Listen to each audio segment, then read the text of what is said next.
हर हर महादेव।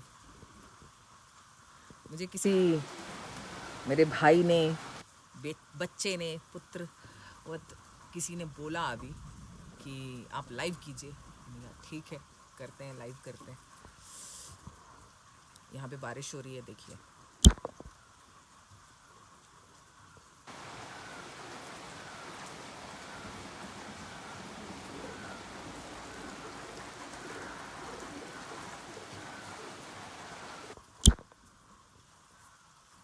तो यहाँ पे हो रही है बारिश, मौसम बड़ा अच्छा है। मुझे अभी निहारिका नायडू जी ने कहा कि आप पकौड़े और चाय का मौसम है, थंडर।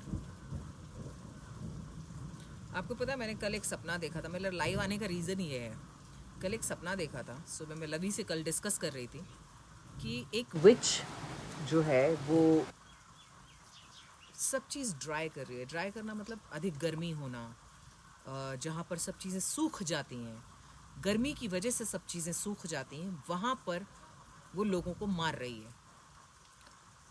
मुझे समहाउ ड्रीम में ये पता चलता है कि उस विच को कैसे कंट्रोल किया जा सकता है।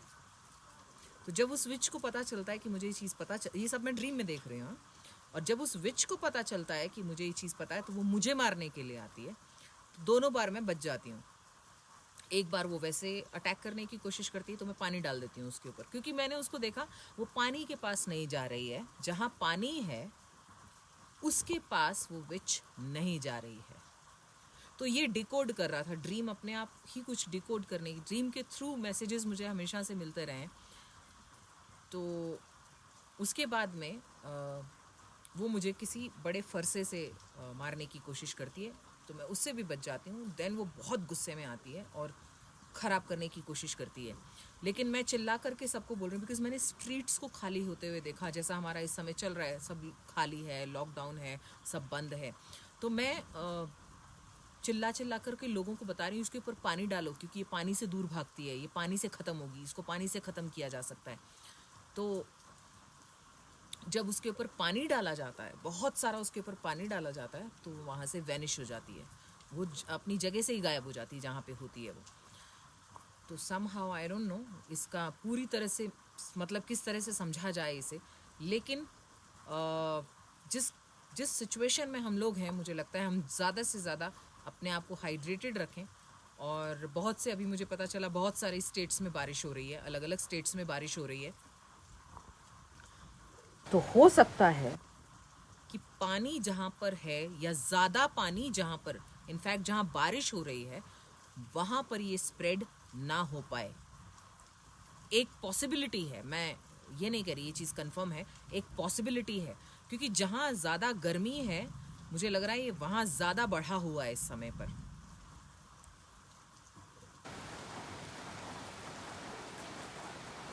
योगी बैरागी जी, भगवान उनकी आत्मा को शांति दें, मैं प्रार्थना करूंगी, और आपको हिम्मत दें ये जो दुखद घटना हुई है उससे बाहर आने की।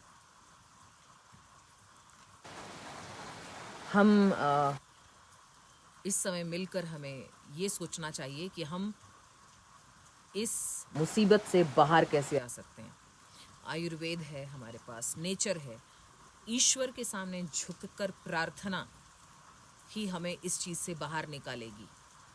तो हमें ईश्वर के सामने झुकना चाहिए।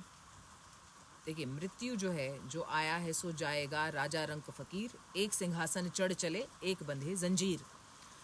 तो जो आया है उसका जाना निश्चित है। लेकिन जब ऐसी महामारियां फैलती हैं, तो इनके उल्लेख हमारे शास्त्रों में मिलते हैं कि उस समय हमें क्या क्या पूजाएं करनी चाहिए, क्यों ये होता है, इसके कारण क्या हैं, और हमें क्या सावधानियां बरतनी चाहिए, हमें क्या पूजा पाठ करने चाहिए। आप बड़ा कुछ नहीं कर सकते, अपने घर में भगवान के सामने प्रार्थना कीजिए, उनके सामने झुकिए, माफ़ी मांगिए। हम रोज़ गलतियां करते हैं, और अनजाने में बहुत सारी गलतियां करते हैं। तो माफ़ी मांगिए भगवान के सामने, और भगवान केवल हमें वही बचा सकता है, वही इसे दूर कर सकता है। हम सबको उसके आगे झुकना होगा, क्योंकि वो झुकाना जानता है। अगर हम अहंकार में रहेंगे तो वो झुकाना जानता है, और अगर हम झुकना नहीं सीखेंगे तो वो तोड़ना भी जानता है।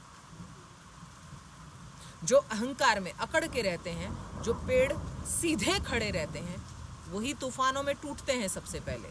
जो झुकना जानते हैं वही पेड़ टिके रहते हैं। तो ईश्वर के सामने झुकिए, माफ़ी मांगिए। हम सबको मांगना चाहिए, रोज़ प्रार्थना करनी चाहिए कि हम इस परेशानी से दूर हों। सभी हमसे जो भी गलतियां हुई हैं उसकी क्षमा मांगनी चाहिए। और नेचर के लिए भगवान को एक वचन देना चाहिए कि हम प्रकृति के लिए कुछ करेंगे। नेचर में हम पेड़ लगाएंगे, हम पेड़ पौधे लगाएंगे, काटेंगे तो लगाएंगे भी। जब तक हम ऐसी कोई चीज़ या वचन भगवान को नहीं देंगे, मुझे नहीं लगता हम इस परेशानी से बाहर आएंगे। तो अभी भी समय है झुकना है भगवान के आगे, तो झुकना ही चाहिए। अपने माता पिता के आगे उनके चरणों में झुकते हैं तो वो तो सबके माता पिता हैं, उनके आगे झुकने में क्या शर्म, उनसे माफ़ी मांगने में क्या शर्म, उनसे नाक रगड़ने में क्या शर्म। माफ़ी मांगो, और वो बहुत दयालु हैं।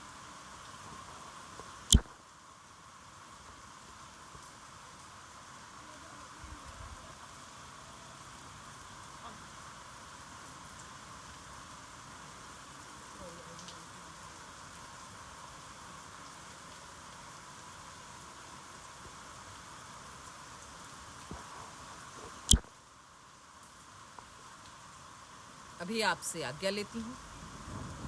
हर हर महादेव। जय भवानी, जय भारत।